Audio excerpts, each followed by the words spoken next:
Shipping ஏரியாக்குள்ள போனோம் அப்படின்னா நம்ம வந்து பெர்மிஷன் வாங்கணும். ஹார்பருக்குள்ள இருந்து வரதுதான் இதுக்கு வே.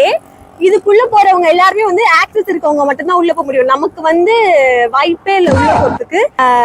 சோ நம்ம வந்து இங்க இருந்து பாக்குறது மட்டும்தான் வழி. ஒண்ணு இங்க இருந்து நம்ம பாக்கலாம், அப்படி இல்லைன்னா நம்ம மெரினா பீச்ல இருந்து பாக்கணும்னா கூட அங்க இருந்து இந்த கிரெயின்ஸ் எல்லாம் லைட்டா தெரியும் தூரத்துல. அந்த கிரெயின்ஸ் எல்லாம் இதுதான். அது வந்து பேக் சைடு, இது வந்து மிடில். சோ நம்ம அப்படியே லெஃப்ட்ல போனோம் அப்படின்னா அங்க வந்து ஃப்ரண்ட் ஏரியா இருக்கும். சோ இங்க போகுதுல்ல ட்ரக்கு, இவங்க எல்லாருமே வந்து இங்க ஒர்க் பண்ணிட்டு இருப்பாங்க. இவங்க எல்லாமே கூட்ஸ் ஏத்திட்டு போறாங்க. ஆக்சுவலி இது வந்து டிஃபென்ஸ் ஏரியா. சோ வந்து உள்ள அலௌட் கிடையாது கண்டிப்பா. அண்ட் நம்ம இங்க நின்றுட்டு இருந்தா கூட நம்ம வந்து பிடிச்சி உள்ள போட்டுருவாங்க. அதனால வந்து சீக்கிரமே இங்க போட்டோ எடுத்துட்டு கிளம்பிடலாம்.